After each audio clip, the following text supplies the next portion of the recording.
J'aime bien cette affirmation du grand journaliste Alain Foucault qui dit « Nul n'a le droit d'effacer une page de l'histoire d'un peuple, car un peuple sans histoire est un monde sans âme. » 90% des Africains, avec moi y compris, prenons l'histoire de façon anodine, comme une discipline tout simplement, et on n'a pas idée de la puissance que cela peut produire dans notre quotidien ainsi que dans notre pays ou alors notre continent. Bien sûr, on peut se demander quel intérêt et quels résultats pouvons-nous trouver en se penchant sur notre triste passé, coloré de barbarie, de traite négrière, de colonisation, de guerre, de tueries passant par les martyrs, que sais-je encore.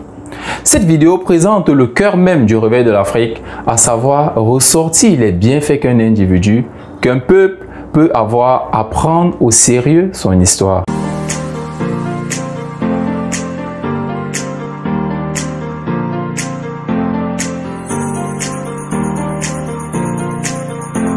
Salut à toi, bienvenue sur le réveil de l'Afrique, ta chaîne. Je suis Olivier Dongué, ici je parle à tous les Africains et à toi en particulier, car convaincu du potentiel dont regorge notre continent, dont toi y compris, je vais t'aider à le découvrir si ce n'est déjà fait, à le faire grandir davantage afin d'illuminer notre continent qui a absolument besoin de ta lumière pour briller. Pour ce, je vais te demander deux choses. La première, c'est de t'abonner à la chaîne, d'activer la cloche de notification pour recevoir en priorité nos futures vidéos. Et la seconde, c'est d'aller dans la barre de description, télécharger gratuitement un tout petit livret intitulé « Les 7 raisons de croire au réveil de l'Afrique ». C'est un petit livret très riche qui te donnera un avant-goût de ce merveilleux potentiel. À tout de suite.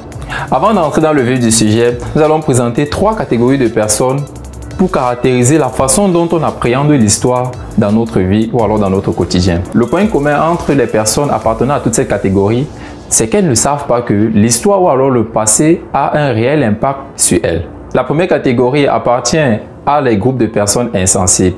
Ça veut dire, peu importe la nature de l'histoire, qu'elle soit positive ou négative, ça ne change rien à leur vécu, ça ne change rien à leur quotidien, ça ne change rien à leur façon d'agir. Et la seconde catégorie de personnes, ce sont des personnes qui sont touchées par la nature de l'histoire. C'est-à-dire, quand l'histoire est positive, ça les booste, ça les permet d'avancer.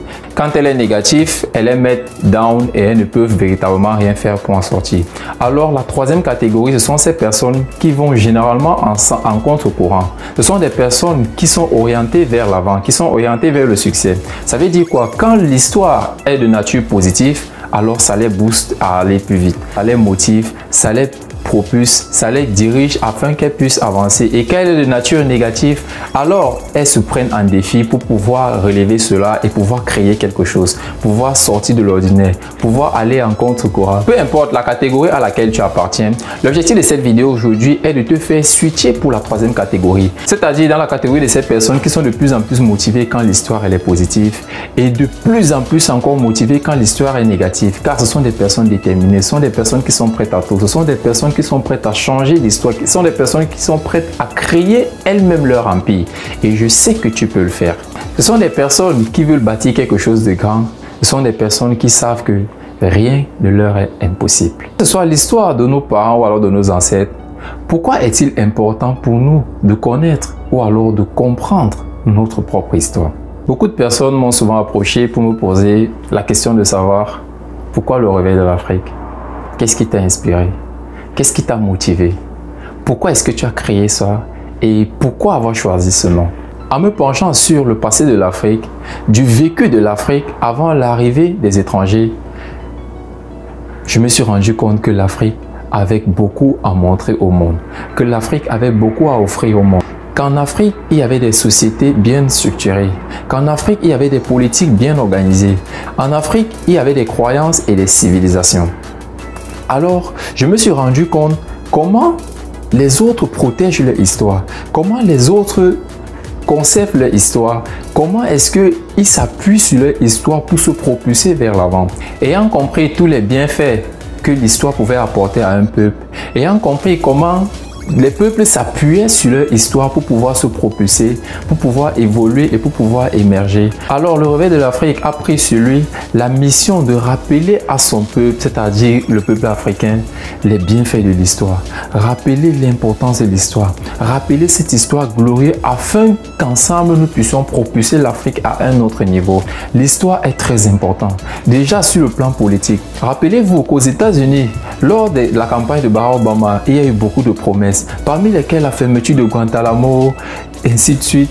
Et en France également, nous avons eu François Hollande qui a fait tellement de belles promesses, qui a promis tellement de choses à changer et à modifier en Afrique. Emmanuel Macron qui est arrivé également, parmi ses premiers objectifs, il avait chassé au pouvoir tous les personnes âgées, toutes les vieilles personnes, tous les vieux d'Afrique.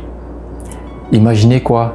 Aujourd'hui, ils dînent avec eux. Aujourd'hui, ils sont serrés maintenant à la main. Aujourd'hui, ils font même tout pour les protéger. Cela porte à croire qu'une fois élus, on leur faisait asseoir pour leur expliquer comment fonctionnait le pouvoir effectivement.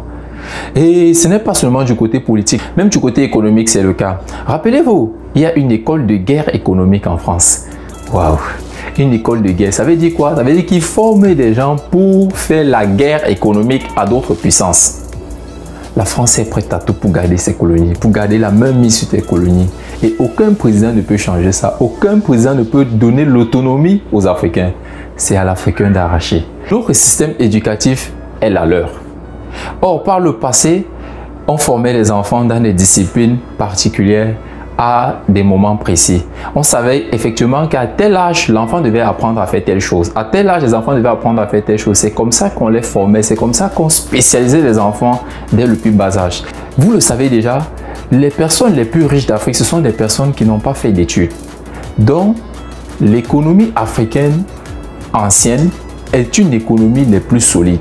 Pourquoi? Parce que si ces personnes qui n'ont pas fait les soi-disant grandes écoles réussissent à se bâtir une telle fortune, ça veut dire qu'ils ont des bases économiques très solides.